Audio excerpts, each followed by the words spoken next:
On the morning of June 29, 1692, the iron-barred cell in the Salem jail that had held 9 accused women was discovered empty.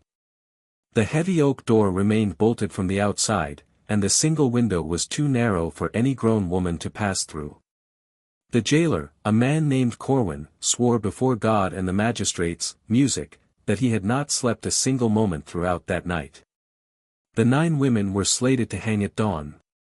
By the time Reverend Nicholas Noyes arrived to offer one final prayer over them, there was nothing in the cell but 9 wooden spoons arranged in a perfect row on the stone floor, alongside a small pile of what the constable would later describe, in a letter that mysteriously vanished from the court record within a fortnight, as hair, freshly cut, wet and still warm to the touch of a trembling hand. What transpired inside that cell between midnight and 5 o'clock in the morning has never been officially acknowledged by the Commonwealth of Massachusetts. The names of those 9 women were removed from the execution roster so completely that most historians today believe they were never charged at all. Yet in the basement of the Essex County Archive, inside a sealed box labeled only with a date and the word "Incident," there are documents that tell a far different story.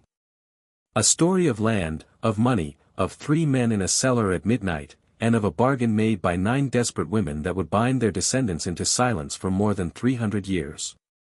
Before we proceed with the story of the 9 women of Salem, if you enjoy dark American mysteries told with the detail they deserve, take a moment to subscribe to Liturgy of Fear and hit the notification bell. And let me know in the comments which state or country you are listening from tonight. Now, to comprehend what happened in that cell, we must go back to the spring of that same year, to a village already beginning to devour itself from within. Salem Village in 1692 was not the Salem that modern visitors imagine. It was not a town of picturesque wooden houses and cobbled streets. It was a poor, wind-scoured farming parish of perhaps 550 souls, set apart from the wealthier port of Salem town, with which it had been at legal and religious war for nearly 2 decades. The village sought independence, the town refused to grant it. The village wanted its own meeting house, its own minister, its own tax authority.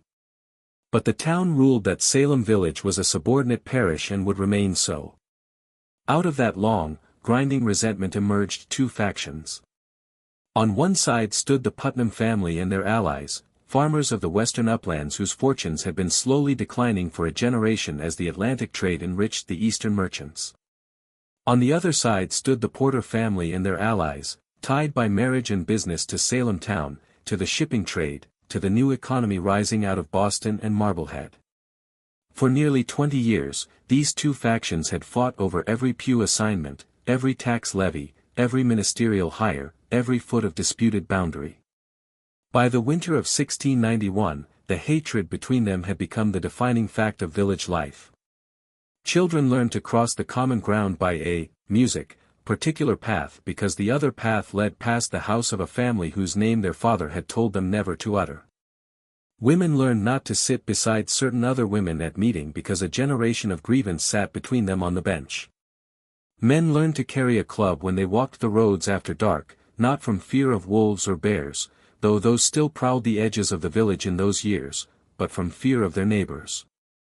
It was in that winter, in the parsonage of Reverend Samuel Parris, that 2 young girls, Betty Parris and Abigail Williams, began to exhibit what the village physician, William Griggs, could only describe as the hand of the evil one.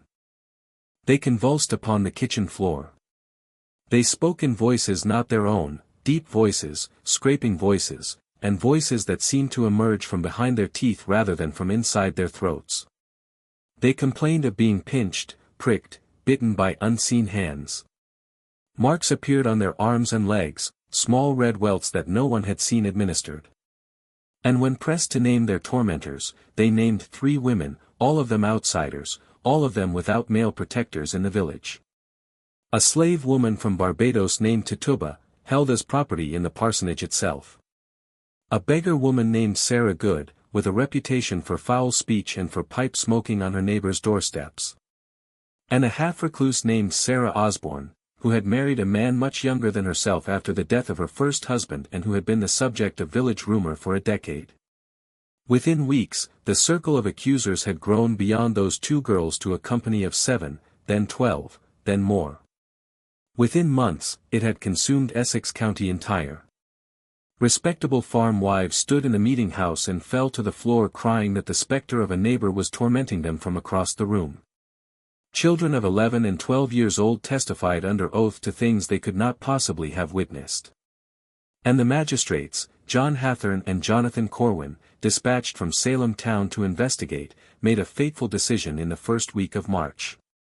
They decided that the girls were telling the truth and that the spectral evidence they offered, visions of the accused tormenting them in forms invisible to anyone else, would be accepted, music, in the preliminary examinations. This was a decision without legal precedent in English common law. It was a decision that would, within 6 months, put 150 people in chains. And it was a decision that, as certain men among the Putnam family quickly realized, could be steered. By the time the Special Court of Oyer and Terminer was convened in June of 1692, under the authority of the new royal governor, Sir William Phipps, more than 150 people had been accused. The jails of Salem, Ipswich, Boston, and Cambridge were overflowing. The Salem jail itself was not a building designed for that purpose. It was a converted house on Prison Lane, a 2-story structure of rough-cut timber and fieldstone, with a cellar that had been crudely reinforced with iron bars and a single oak door. The air in that cellar was said to be so foul in the summer months that the jailer's wife refused to bring the prisoners their meals and sent instead a serving girl of 14 who covered her face with a vinegar-soaked rag each time she descended the steep wooden steps. The walls of the cellar ran with moisture even in dry weather. The floor was packed earth for the first 3 feet and then stone. The seam between the two was a breeding ground for rats, which no amount of poison or terrier work could fully control. Prisoners complained of being bitten in their sleep. Several of the older women developed sores that would not heal. The smell, according to a letter written that June by a visiting minister from Ipswich, was like nothing he had ever encountered in his life, a compound of human waste and rotting straw and standing water and something else, something sweeter and more private, which he could not identify and which, he wrote, he prayed never to encounter again. The women held there in June of 1692 were chained by the ankle, not to each other, but to iron rings driven directly into the stone walls. This was not standard procedure. It was done at the specific written order of Magistrate John Hathorne, who believed, and wrote openly in his letters to Cotton Mather in Boston, that witches could travel in spectral form through solid walls if left unchained and could afflict the godly even from within their place of confinement. Hathorne further ordered that the prisoners be searched upon their entry into the cellar for what were called witch marks, meaning any unusual spot or protuberance on the body which might be used to nurse a familiar spirit. The searches were conducted by a party of respectable village matrons. The reports, preserved in the Essex County Court files, make for some of the most disturbing reading to survive from that season. Women in their 50s and 60s were stripped naked and examined in every fold and crease of their bodies by women they had known for 30 years, women who had stood at their weddings, women who had helped them bury their children. The searches took, on average, 2 hours. The women who had been searched were returned to the cellar without their undergarments, which were retained as evidence. They sat on the stone floor in their torn shifts, some weeping, some praying, and some staring at the low ceiling in a silence that their fellow prisoners found more frightening than any tears. The 9 women in the cell on the night of June 28 were not, for the most part, the women whose names we remember today from the Salem trials. They were not Bridget Bishop, who had already been hanged on the 10th of June, the first of the condemned to die on Gallows Hill. They were not Rebecca Nurse or Sarah Good or Elizabeth Howe or Susanna Martin or Sarah Wilds, who would hang together in a mass execution on the morning of July 19, their bodies left to swing from the oaks on Gallows Hill for most of the day before being cut down and thrown into the shallow crevice in the rock that has since been known as the Witch's Hole. The 9 women in that cell on the night of June 28 were, according to the surviving jail ledger, Mary Osgood of Andover, aged 55, the wife of Captain John Osgood, a man of considerable standing in the militia. Hannah Carrier of Andover, aged 38, whose mother, Martha Carrier, would hang on August 19, and whose own name would later be quietly struck from the records. Abigail Faulkner, the daughter of a minister, aged 33, pregnant by several months and visibly so. Martha Emerson of Haverhill, aged 29. Sarah Cloyce of Salem Village, aged 51, sister of Rebecca Nurse, whose composure in court had been both remarked upon and feared. Mary Toothaker of Billerica, aged 40. Rebecca Eames of Boxford, aged 48. Deliverance Hobbs, whose age is given in the ledger as about 40, but who was in fact closer to 35, a woman who had initially confessed to witchcraft and then recanted, making her the most hated of the accused among those who had not confessed. And a ninth name that has been deliberately scratched from the ledger so thoroughly that the parchment beneath, music, is worn through, as if someone had taken a knife to it in a state of great agitation and worked at it for some length of time, leaving only a pale oval where a name had once been written in a clear secretary hand. What these 9 women had in common was not, as one might first expect, their poverty or their marginal status. On the contrary, every one of them, with the possible exception of the 9th name, was the wife or daughter of a landholder of significant standing in the northern part of Essex County. And every one of them came from a family that held contested title to property along the disputed boundary between Salem Village and the town of Andover, a boundary that had been the subject of 3 separate surveys since the 1660s, none of them fully agreed to by both parties. And every one of them had, in the weeks, snorts, immediately before their arrest, either refused to sell their land to a Putnam agent or had filed a petition of protest with the Essex County Court against the most recent survey, or had both refused and filed. This pattern does not appear to have been noticed at the time. It would not be noticed for another century and a half. And when it was at last noticed, the man who noticed it would not live long enough to see his observation published. The event that would come to be called, and in those few private letters that survived, the incident, took place on the night of June 28, 1692. It was a Tuesday. It had rained heavily in the afternoon, a summer storm rolling in off the Atlantic, and the roads leading into Salem Village were deep in mud by the time the sun began to set. The sun set that evening at around 8:27, and by 9 o'clock, the last lamps had gone out in the village windows, and the last of the dogs had been called in from the yards. The air was heavy with the smell of wet grass and of the ocean 3 miles to the east, and the frogs in the marshes along the river were loud enough that a man walking the post road could hear them from a quarter of a mile away. The jailer that summer was George Corwin, a cousin of the magistrate, who had been appointed to the position that spring after the previous jailer, a man named Bridget, had died suddenly of what was officially recorded as a fever, but which had been, according to village gossip, a rather more complicated death. Corwin was 36 years old, a man of modest intelligence and considerable ambition, married without children, and on that particular night, he was accompanied by 2 constables, Joseph Herrick, a man of 45 with a wife and 7 children and a reputation for piety, and John Putnam the younger, aged 24, a nephew of Thomas Putnam. The 3 men had been drinking cider from a large stoneware jug that had been delivered to the jail that afternoon by a serving boy from the tavern at the sign of the King's Head in Salem town. The jug was later found on its side in the jailer's room with most of its contents soaked into the floorboards, the wood beneath stained dark, music, in a pattern roughly shaped like a hand. Neither the serving boy nor the tavern keeper could later remember who had ordered the jug of cider, or how it had come to be delivered, or who had paid for it. The records of the King's Head for that month, which ought to have shown the transaction, had been lost in what the tavern keeper described as a small fire in his ledger room, a fire that had destroyed only the month of June and had not spread further, and which the tavern keeper himself had not witnessed, having been, he said, out of town at the time. At approximately 11 o'clock in the evening, according to Joseph Herrick's later deposition, the cider began to have an effect unlike any cider the men had drunk before. It was not the effect of drunkenness. Corwin reported a heaviness in the limbs, a humming in the ears, and a strong desire to lie down upon the earthen floor. His hands, he said, felt as if they were wrapped in wet wool. His tongue, music, felt too large for his mouth. When he tried to speak to Herrick, his words came out slow and thick, as if he were speaking from under deep water, and Herrick had to lean close to make sense of them. Putnam the younger became ill and vomited twice into the back garden behind the jail, and then sat down on the doorstep and wept for reasons he was afterwards unable to explain. He would say later that he had been thinking of his mother, who had died when he was 9, and that he had, for the space of perhaps an hour, been unable to remember her face, and that this had filled him with a grief so sharp he could not bear to remain, music, inside the building. Herrick, by his own account, remained conscious longer than the other two, though he too felt the heaviness and the humming.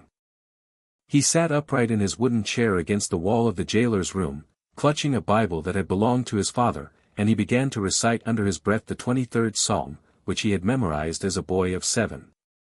He recited it perhaps 20 times, and it was he who heard, at some point between midnight and 1 o'clock in the morning, what he described as a sound of women weeping, a quiet, continuous weeping that did not rise and fall as natural weeping does, but maintained a single low note, like a string being drawn across a viol. The sound came, he said, from directly beneath him, from the cellar. And then, more disturbing than the weeping, a sound, music, of women laughing, not loud laughter, not hysterical laughter, but a quiet, companionable laughter, as if at a small joke shared among friends who had known each other a long time, the kind of laughter that would follow a remark made in an ordinary kitchen on an ordinary afternoon. And then, no sound at all. The silence, Herrick said, was worse than either the weeping or the laughter had been. He did not, he swore later, go down into the cellar. He did not, he swore later, hear the oak door open.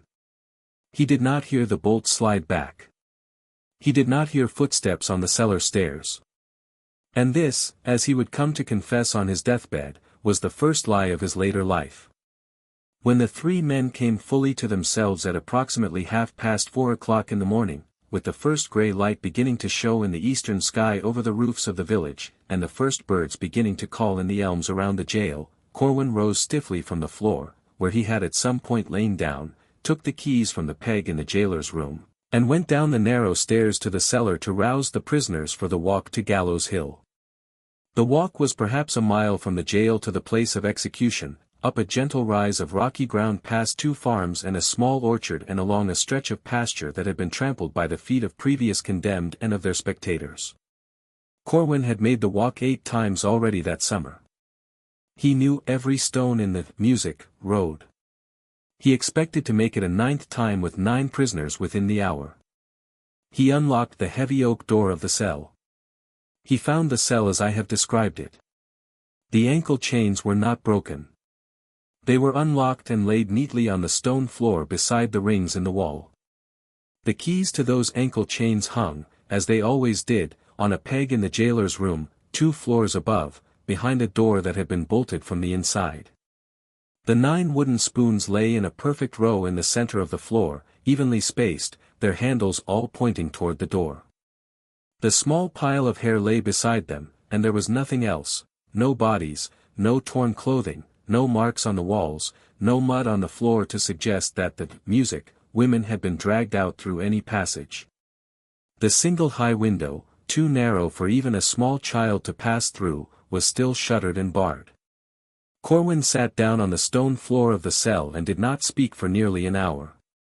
When he at last rose, he went upstairs, told Herrick and Putnam what he had found, and then the 3 of them stood in the jailer's room in silence for a long time before any of them dared to speak. It was Herrick who spoke first. And what he said, according to Corwin's later private statement, was this: we must agree now on what we saw before anyone else is told. In the decades that followed, Salem village tore itself apart over what had happened in 1692. The 9 women of the incident were absorbed into the larger horror of those months so completely that their names were rarely spoken aloud, except among the families themselves, and then not often, music, even then. The parish records show that by 1697, 5 of the 9 families had relocated, 3 to Connecticut, 1 to the province of New York, and 1 to a settlement in what is now southern Maine. The 6th family, the Osgoods, remained in Andover, but ceased attending any organized church until the 1730s. And when they did at last return to church attendance, it was to a church of a different denomination in a different town, under a minister who had no knowledge of the family's history. The 7th family, the Cloyses, continued to petition the general court for the restoration of their property rights until 1699, at which point Peter Cloyes, the husband of Sarah, died suddenly of what his physician described, in a phrase that would recur several times in this story, as a softening, music, of the brain. After his death, no further petitions were filed by the Cloyes family. The 8th and 9th families cannot be traced at all, which is in itself remarkable, because the Essex County records of that period are otherwise quite thorough, and because the families in question had been in Massachusetts since the 1630s and had left considerable documentary traces before the summer of 1692, and none afterwards. It is as if they had been erased, not forgotten, but actively erased. Their names removed from the tax rolls, from the church rolls, from the militia lists, from the deed records, leaving behind only the negative space of a family that ought to have been where no family now was. What did survive, however, is a series of letters written between the Reverend Increase Mather in Boston and a merchant in Salem town by the name of Philip English. English had himself been accused of witchcraft in April of 1692, had escaped from the Boston jail with his wife Mary by the intervention of friends and the payment of certain sums to certain jailers, and had fled to New York, from which he wrote in October of that year, asking Mather a single, carefully worded question. He asked whether Mather had any knowledge of a transaction of land that had taken place in the final week of June 1692, involving 9 parcels of disputed property along the border of Salem Village and Andover, and whether the signatures on the deeds of sale bore any resemblance to the marks used by the accused in their examinations before the magistrates. Mather's reply to this letter, if he wrote one, has not survived. English's original letter, however, is preserved in the papers of his descendants in New York, and it is specific, music, in a way that Mather would not have missed. English did not ask Mather whether the accused had sold their land. He asked whether their marks on the deeds matched their marks on the accusations. This is a strange question to ask unless one already suspected something about the condition of the women at the moment the deeds were signed. It suggests that English, sheltering in New York with his wife and with a small fortune of his own, had received intelligence from someone in Essex County whose name he could not commit to paper. It suggests that the mechanism of the incident, though not yet called by that name, was already suspected by a small number of people within 6 months of the night of June 28. And it suggests that those people were, like English himself, either already fled from the colony or had good reason to wish they were. 3 months after English's letter was written, in January of 1693, 9 parcels of land along that exact, music, boundary were indeed transferred to new ownership. The new owners were, in every case, men connected by marriage or business to Thomas Putnam, one of the most active accusers in the Salem proceedings, a man who, in the space of 18 months, had made formal accusations against more than 40 of his neighbors, and whose handwriting appears on more of the complaint documents than any other individual's.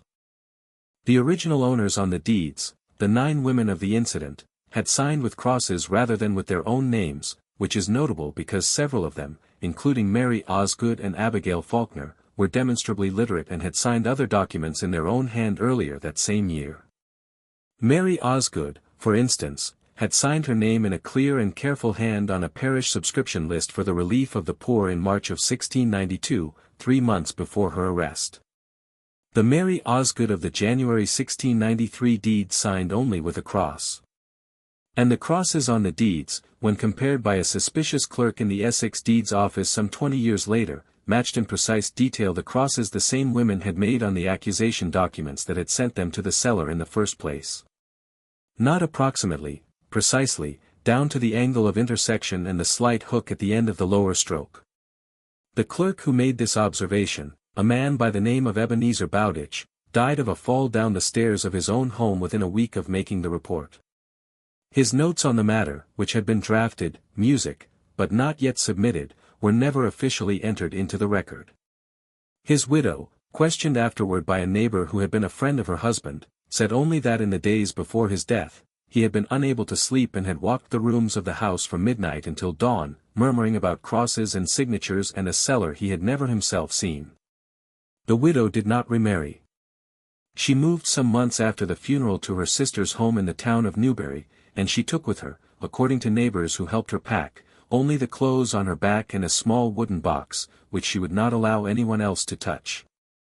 If you are as disturbed by this as I am, take a moment now to hit the like button, and let me know in the comments which part of the story has troubled you most. Your thoughts help more people find these forgotten histories.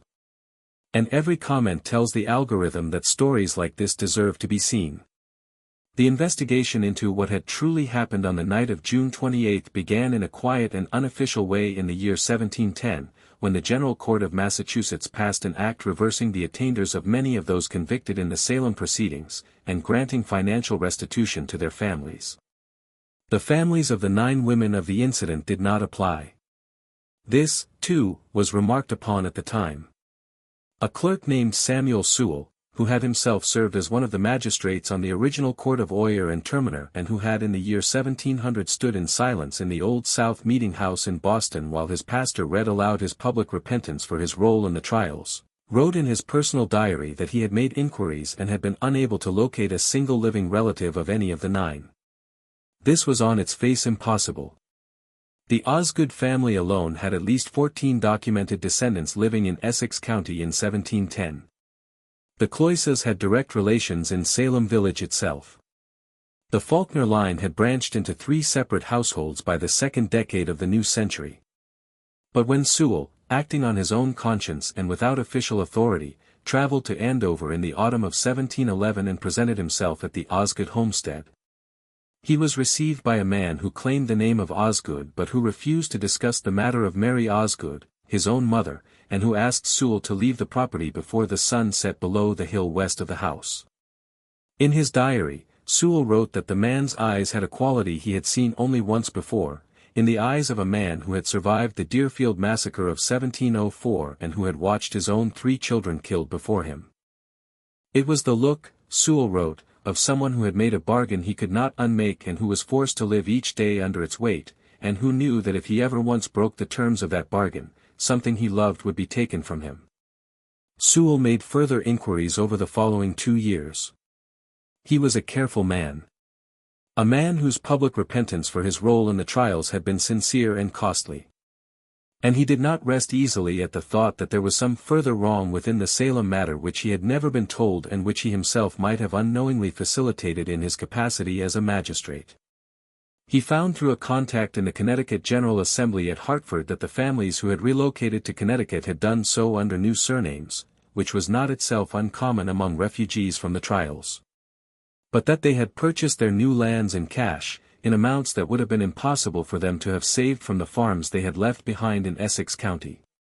The Osgoods had held a farm worth perhaps £60 at the time of Mary Osgood's arrest. The family that arrived in East Hartford in the autumn of 1692 claiming a different name paid £215 in silver for a music property there. The Faulkners had held even less. The family that arrived in Middletown paid nearly £300. The Cloyse descendants who relocated to a town on the Thames River in eastern Connecticut arrived with sufficient capital to begin a small iron foundry, a venture that required upfront investment far beyond what any Massachusetts farming family of their rank could reasonably have possessed. He found through a correspondent in New York that the one family that had gone south had also taken a new name, and that the head of that household, a man who had been a cordwainer in Andover and whose trade could not possibly have supported his family at the level the New York record suggested, had arrived in Manhattan with enough money to open a small import business, which by 1715 had become a large import business, and which was by that point entangled through credit and shared ventures with several of the leading merchant houses of the city, including certain houses connected with the Putnam interests in Boston and with men whose names Sewell did not commit to paper, but whose initials, written in the margins of his notebook in a careful hand, correspond to 2 members of the Royal Governor's Council sitting, music, in 1711.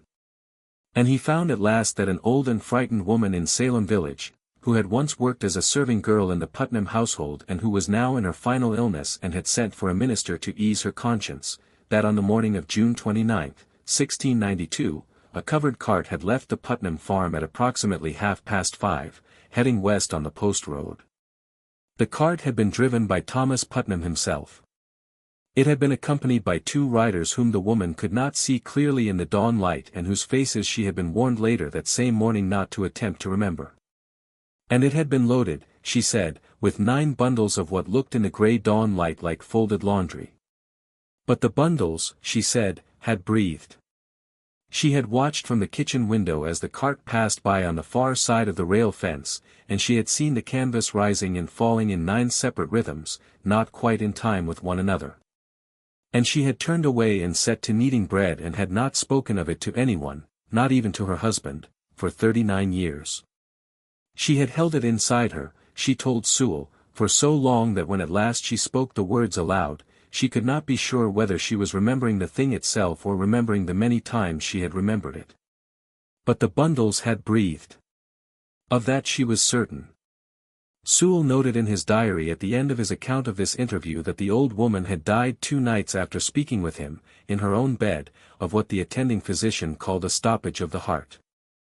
The minister who had heard her final confession, the man who had brought her to Sewell, died 3 weeks later of a fall from his horse on a stretch of road he had ridden every week for 20 years. Sewell never published his findings. He could not, because the implications were too dangerous for the fragile peace that had been restored to Essex County after the trials, and because the men who would have been implicated, though several were by now dead, had powerful descendants who still sat in the general court, in the pulpit, in the magistracy, and in the counting houses of Boston. He confined his investigation to a bound notebook of good calf leather, which he placed at some point in the 1720s inside a locked drawer in his personal library in Boston. He told his son, the second Samuel Sewell, that the contents of the drawer were not to be read by any living person and that if the house should ever pass out of the family, the drawer was to be emptied and its contents burned unopened. The second Samuel Sewell kept this promise. The third did as well. The notebook would, music, not be opened again until 1843, when a great-great-grandson of the original, a young divinity student at Harvard named Jonathan Sewell Rogers, broke the lock in search of a particular sermon he had been told was kept there. A sermon by the original Samuel Sewell on the text of the 90th Psalm, which the family believed to be preserved among his private papers. What Jonathan Sewell Rogers found instead was the notebook, and inside the notebook, tucked between 2 pages that dealt with the old man's inquiries into the incident, was a single folded sheet of parchment that did not appear to be in Sewell's hand. The parchment was an affidavit signed by the Constable Joseph Herrick in the year 1717, which is to say, the year of his death.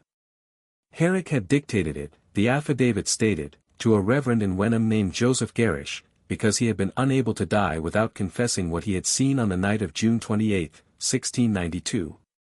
He had come to the reverend on a Tuesday morning in February of 1717, a man of 70, clear's throat, years by then, his body thin and shaking with what he called a sickness of his bones.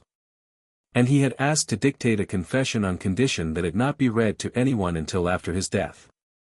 The Reverend Garish, recognizing that the man was not long for this world, had agreed. Herrick wrote, or rather, the Reverend Garish wrote for him, that he had not in fact remained in the jailer's room that night. He had gone down the cellar stairs at some point after midnight, drawn by the sound of the weeping and then by the sound of the laughter.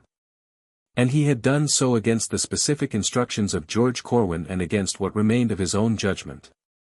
He had moved in his stockinged feet, he said, without his boots, so as to make no sound on the wooden steps. He had carried no light. He had held his father's Bible in his right hand as a talisman and a shield. The oak door of the cell had been unbolted when he reached the bottom of the stairs. It stood slightly ajar, and a faint light, a light of the color of a candle, but steadier than any candle he had ever seen, came from inside. The chains on the ankles of the 9 women had been unlocked and neatly coiled on the stone floor. And standing inside the cell had been 3 men he recognized. One was Thomas Putnam. He stood near the door with a small lantern in his hand, the kind used in barns and outbuildings, and he was looking at the 9 women with what Herrick described as the expression of a man counting his sheep before a sale. He nodded once to someone out of Herrick's line of sight. One was the village constable superior, a man he declined to name in the affidavit, but described only as a figure of high office in Essex County, a man whose voice Herrick recognized from having heard it pronounce sentence in the courthouse not many days before. The man was standing slightly behind Putnam with his hands clasped in front of him, and he wore, Herrick said, the coat he had worn on the bench. He had not taken the trouble to change his clothing for this particular work. Herrick's refusal to name this man is the most heavily commented upon feature of the affidavit in the two transcriptions that survive, and has been the subject of several scholarly conjectures, none of them yet proven. The list of men who held high office in Essex County in June of 1692 and who could have been present at that hour is not long. It is perhaps 6 names. 5 of those names are still honored today in the naming of streets, of schools, of charitable foundations. The 6th has been largely forgotten, and is the name that most of the researchers who have considered the question have privately settled upon, though none has yet been willing to publish the conclusion. And one was a man Herrick had never seen before in his life, a man in a dark travel cloak, a man whose face Herrick could not now, even on his deathbed, even under the weight of his coming judgment, quite bring himself to describe, except to say that the man was carrying a leather satchel about the size of a small traveling bag, and that the leather satchel was moving. It moved, Herrick said, in a slow and regular rhythm, as if something inside it were breathing. But the rhythm was not quite the rhythm of breath. It had pauses in it where no lung would pause. It had quickenings in it where no lung would quicken. The man in the cloak, Herrick said, held the satchel at his side as if he had been carrying it for a very long time and had grown used to its movement. The women in the cell, Herrick wrote, were sitting in a row on the stone floor, not speaking, not weeping, not moving. Their wrists had been bound one to the next with lengths of what looked like ordinary rope, but which, Herrick said, made no sound when the man in the cloak gestured for them to rise. Their feet were bare. Their eyes were open. And each one of them, Herrick wrote, was looking directly at him. Not one. All of them. At the same moment. As if they had all 9 of them known, before he had known it himself, that he was there at the foot of the stairs.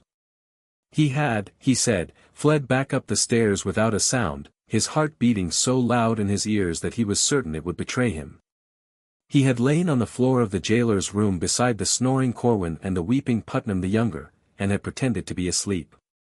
And he had heard, some immeasurable time later, the sound of the oak door of the cell closing and the sound of the bolts sliding into place from the outside, and the sound of footsteps on the cellar stairs, and the sound of the outside door of the jail opening, and the sound of a cart creaking on the muddy track beyond the building. And then nothing. He had not slept again that night. He had lain on the floor with his eyes open, staring at the ceiling, waiting for dawn. And he had made himself a promise that he would never speak of what he had seen. And he had kept that promise for 25 years.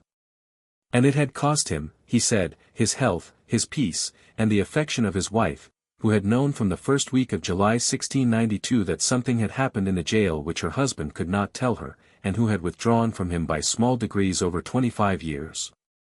Into a silence of her own. The affidavit Rogers found in 1843 did not remain in his possession long. Within 6 months of his discovery, he had written to 3 scholars of New England history, enclosing a careful transcription of Herrick's words. And within a year of sending those letters, all 4 men, Rogers and his 3 correspondents, were dead. Rogers himself drowned in the Charles River on a November evening in 1844 in what was officially ruled a suicide, though there were no witnesses, and the body, when recovered, bore bruises on the wrists and, music, on the back of the neck, which the coroner attributed to the current of the river.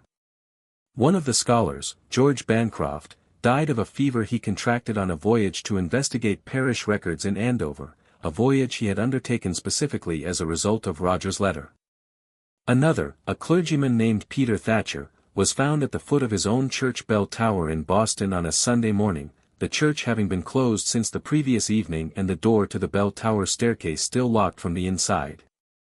The third, a lawyer named Ephraim Peabody, died of what his attending physician recorded, using the exact phrase that had been used for Peter Cloyce in 1699 and for Ebenezer Bowditch some years later, as a softening of the brain. He had become, in the final weeks of his life, unable to speak. His wife reported that he would sit by the fire in the evenings and stare into it and sometimes begin to weep, music, and that when she asked him what was wrong, he would lift his hand and show her on the underside of his wrist where a small mark had appeared some months before, a mark that resembled nothing so much as the impression of a cross, and that she had at first taken for a bruise, but which had not faded with the weeks, had not faded with the months. and which seemed, on some evenings, to be darker than on others, and never in any pattern she could discern. The original notebook of Samuel Sewell was returned to the Sewell family papers and was deposited, music, in 1879 with the Massachusetts Historical Society, music, where it remains today and where any scholar may request to examine it. But the affidavit of Joseph Herrick, which had been the most damning document in the notebook, was not deposited with the notebook. Its current location is unknown. The two surviving transcriptions were made by Rogers himself before he sent his letters. They are held now in private collections and have been viewed by a handful of researchers, each of whom has, for reasons that are not always documented, chosen not to publish their findings. What does survive in the Essex County Archive is the sealed box that I mentioned at the beginning of this story, the sealed box labeled with the date June 29, 1692, and the single word, incident. The box was opened once in 1922 by a young archivist named Edith Pierce, who was attempting to catalogue the county's 17th-century holdings in a project funded by a grant from a private foundation in Boston. Pierce's catalogue entry for the box, which is the only surviving description of its contents to have been made by a qualified professional, is as follows: 9 parchment sheets, each bearing a single cross in the lower right corner, otherwise blank. The crosses, Pierce noted, were identical in form and resembled the marks made by the accused on the Salem complaint documents preserved elsewhere in the archive. 1 iron ankle ring, the lock mechanism partially melted as if by great heat, the iron itself showing the peculiar crystalline structure that forms when metal is heated to just below its melting point and then cooled rapidly, a phenomenon, Pierce noted, that she could not account for, since the cellar of the Salem jail had contained no source of heat sufficient to produce such an effect. The building having been entirely unheated in June and in any event not equipped for metalworking. 1 small pile of human hair, dark, shoulder-length, braided into 9 small plaits and bound at the top of each plate with what appeared to be a thin strip of the same hair, intricately plaited back upon itself.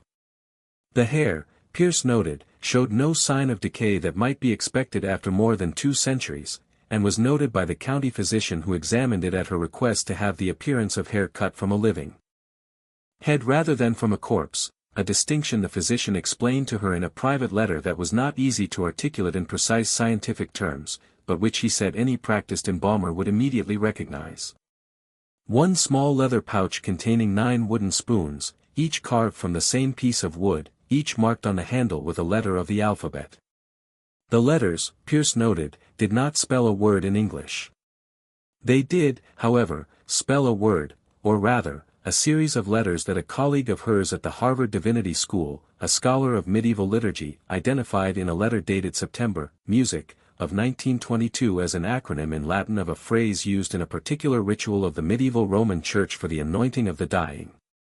The phrase translated into English was, "Let them go in peace."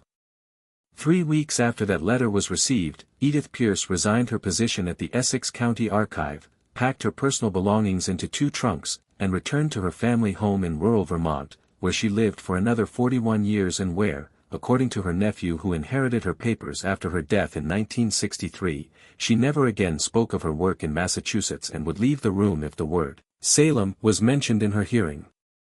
The nephew, who was interviewed once in 1984 for a local historical society newsletter, said only that his aunt had kept until the day of her death a small wooden box on the mantel above her fireplace, and that he had been told as a child that he was never to open it, and that when he had inherited the contents of her house, he had, out of respect for her wishes, placed the box unopened into her coffin before burial. Just when we thought we'd seen it all, the horror in Salem intensifies. Well, if this story is giving you chills, share this video with a friend who loves dark mysteries, hit that like button to support our content, and don't forget to subscribe to never miss stories like this. Let's discover together what happens next. Because there is one more document, and it is perhaps the most disturbing of all. And its discovery is recent enough that some of the people involved in it are still living, and some of them are still afraid. In the spring of 2007, a family in East Hartford, Connecticut, was clearing out the attic of a house that had been in their family for 9 generations. The house had been purchased, according to the town records of East Hartford, in the autumn of 1693 by a couple who had arrived from Massachusetts with, according to local tradition, no prior history and considerable silver. The couple had given their names as Thomas and Mary Barker and had told the neighbors when asked that they had been married in Boston and had decided to start afresh in Connecticut after a loss in the family which they preferred not to discuss. They had paid £215 in silver for the house and the 50 acres of land that came with it. They had lived quietly for the rest of their lives. They had had 4 children. They had been known in the community as gentle, reserved, devout in a modest way, never quite at ease in the meeting house, but never absent from it. Generous to their neighbors in small matters, private in large ones. And they had, according to the will of Mary Barker drawn up in 1729 and preserved in the Hartford probate records, left to their eldest daughter a cedar chest which was not to be opened in her lifetime, nor in the lifetime of any person who had known the testator, but which was to be preserved within the family for as long as the family should endure, as a remembrance of a time of great trouble from which she had been delivered by the mercy of God and by the charity of a friend whose name she could not write. The cedar chest had been passed down through 9 generations. It had been opened at various points over the centuries to have additional items added to it. By 2007, it contained, in addition to the original contents, a Civil War pension certificate, a bundle of love letters from the 1920s, a christening gown from the 1950s, and a folded wedding dress from the 1980s. Beneath all of these, resting at the very bottom of the chest wrapped in what appeared to be a linen shift of extreme age, was a small bound volume approximately the size of a modern paperback. The cover, made of what appeared to be aged brown leather, was on closer inspection by a conservator at the Beinecke Library at Yale University, to whom the family brought the volume for authentication, determined to be something other than leather. The conservator's private report, Music, which was shared with the family but not published, concluded only that the material was organic in origin, was not the skin of any commonly available animal, and showed structural characteristics consistent with human dermis that had been tanned using methods known to have been in use in New England in the late 17th century. The pages of the volume were filled with a small and careful handwriting in a form of English that a linguist at Yale dated to the last decade of the 17th century, consistent with the education and likely age of a literate woman born in the 1630s. The volume was a diary. It had been kept, according to the opening page, by a woman whose name was written there in full in her own hand. Her name was Mary Osgood. The diary began on the 1st of July, 1692, which is to say, 2 days after the night she had disappeared from the Salem jail, and 3 days after the night on which she had been scheduled to hang. The diary was not long. It covered a period of approximately 11 months, ending in May of 1693. It described in careful and sometimes beautiful prose the life of a woman beginning again in a new place with a new name, and with a husband she had married by arrangement some 6 weeks after her arrival in Connecticut, a widower named Thomas Barker whose first wife had died in childbed and who had been told only that his new wife was a respectable woman from Massachusetts who had suffered a terrible loss. With a community that asked her no questions, because the man in the dark travel cloak had, she wrote, sent word ahead, and the community had been given to understand that certain newcomers would arrive that autumn whose pasts were not to be inquired after. The diary described her daily work, the long Connecticut winter of 1692, the slow return of something like peace. She wrote of learning to love her new husband, a gentleman who never once asked her about the name she no longer used, and who accepted, with a sort of quiet patience that was more moving to her than any declaration of love could have been, the fact that his wife sometimes woke in the night weeping and could not tell him why. She wrote of cooking, of spinning, of the small church at the end of the lane, of the neighbor woman who brought her a basket of apples in the first week of September and who asked her no questions beyond whether she preferred to bake them or to eat them fresh.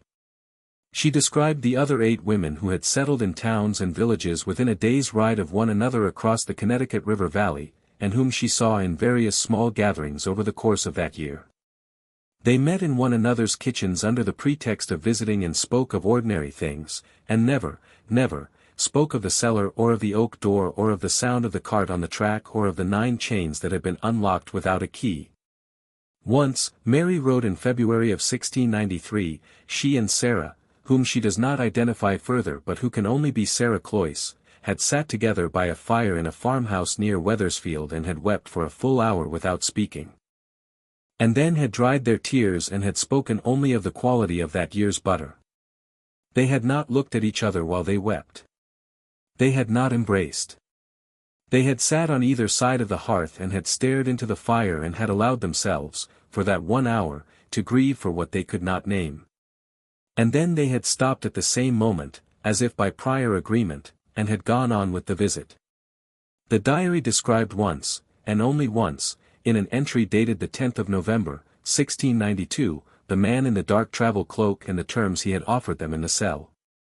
He had come to them, Mary wrote, on the night of the 28th through the unlocked cell door, accompanied by Thomas Putnam and by a man she called in her diary only, the high gentleman, whom she too declined to name, and whose identity, she said, she had been warned never to discover. Because to know it would be to be unable to forget it. And forgetting, she wrote, was the first duty she had been asked to perform. The man in the cloak had explained the terms of their release with great gentleness. He had spoken in a voice that Mary described as the voice of a very old man, though he had not seemed old in his movements. And he had addressed each of them by name, by the name they had been given in baptism, and not the name by which they had been accused. He had given each of them the choice, individually and in turn, to stay in the cell and hang at dawn, or to go with him and never speak, under any circumstance, for as long as they lived, of what had happened in that cell, or of who they had once been, or of the village they had left behind, or of their husbands, or of their children, or of any person who had once known them by their true name. He had told them that their silence was required not for the protection of the men who had arranged their release, though that was one consequence of it. Their silence was required, he said, because the true purpose of the Salem proceedings was not the hanging of witches. The hanging of witches was the public face of the enterprise, the face that would be remembered. The face that would be written into the histories and the pamphlets and the sermons of repentance.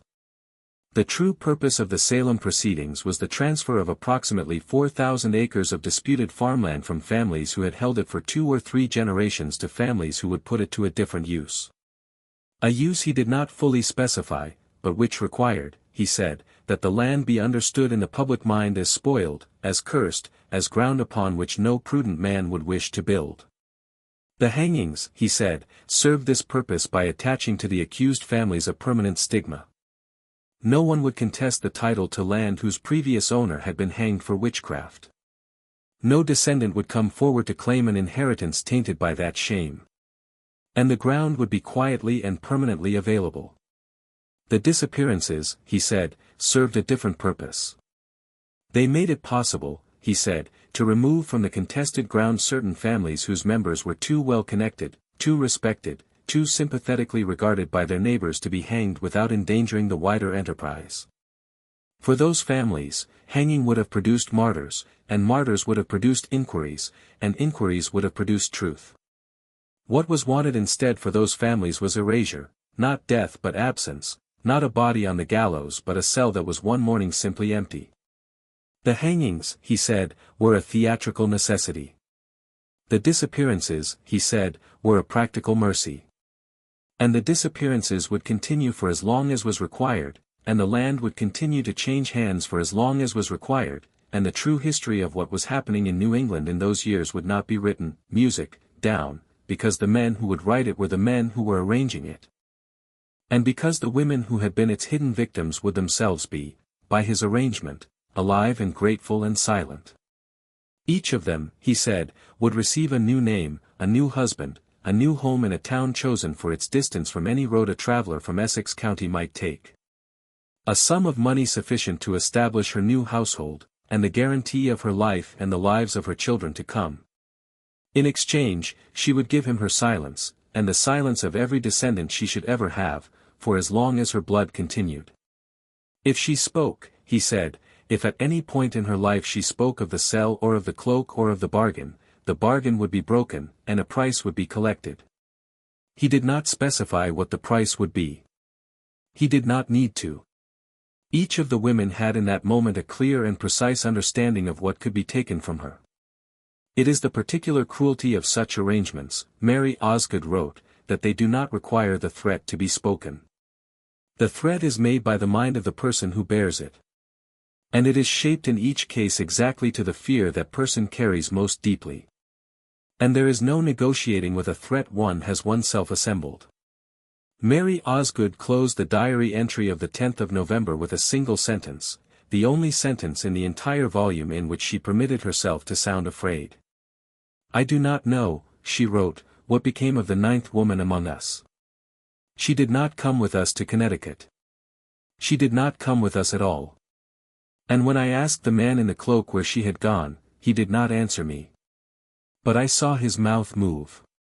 The remainder of the diary, from the 11th of November, 1692 until the final entry in May of 1693, contains no further reference to the cloak, to the cell, to the 9 women, or to the 9th. It contains only the small chronicle of a woman trying, with some success, music, to make a life out of a silence. The final entry reads in its entirety, "I have planted the garden today. Thomas has built a new gate. The apple trees are in flower. I believe I am with child. May God forgive us all." The Osgood diary is currently in the private collection of the family that found it. They have declined, since the initial authentication in 2007, to make it available to scholars, citing the wishes of an elderly family member who was, at the time of the find, in her 90s and who has since passed away. The family has declined since her passing to revisit the decision. A partial transcription made by the Yale conservator during the brief period in which the volume was in his care for authentication exists in limited academic circulation, and has been the subject of 2 doctoral dissertations, both of which were quietly withdrawn before publication, one by a student at Boston University and one by a student at a seminary in Philadelphia. The names of the 2 doctoral students are a matter of record for anyone who wishes to search the dissertation registries for the years in question. Both are still living, and both have moved into fields of study unrelated to their original subjects. Neither will return calls on the subject of Salem or of the Osgood diary or of what the man in the cloak may have meant when he said that the land would be put to a different use. The Essex County Archive still holds the sealed box, and the box is still labeled Incident. And the contents of the box, according to a phone call I made in the course of preparing this story to the present-day archivist, are still exactly as Edith Pierce described them in 1922, down to the 9 parchment sheets and the iron ankle ring with its partially melted lock and the 9 small plates of hair, which, according to a recent privately funded examination, still show no sign of decay more than 330 years after they were cut. The 9 parcels of land along the Salem Village and Andover border changed hands many times over the following 3 centuries.